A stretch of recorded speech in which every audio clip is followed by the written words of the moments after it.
We have seen gold continue to make yet another record high today, $1,675 an ounce this time around. Remember, gold hasn't taken a breather since 1478 to around 1675 now. So the last $200 or rather $300 has been a one-way run on the higher side. 17% up for gold prices in this year. Silver also jumped up quite strongly, 4.2% of gains coming in yesterday.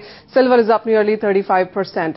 All the data that has been coming out from the US in recent days, whether it was consumer confidence or housing or manufacturing, all of that has been on the weaker side. The latest data in sense of services also showed that the industry has expanded the slowest in last 17 months, and that also was a bit of an impetus to buy into gold and silver.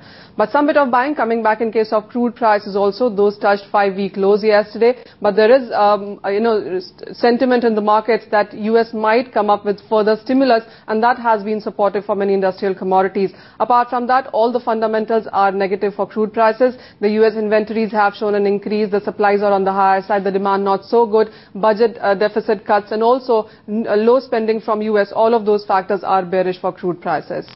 A bit of decline is what you have seen in base metals as well. The weak US data has led to 3% cut in case of copper prices this week. Copper is trading at a 3-month lows in the markets right now. We also have seen a decline come in case of zinc and aluminum prices, multi-week lows for most of the base metals in the market today.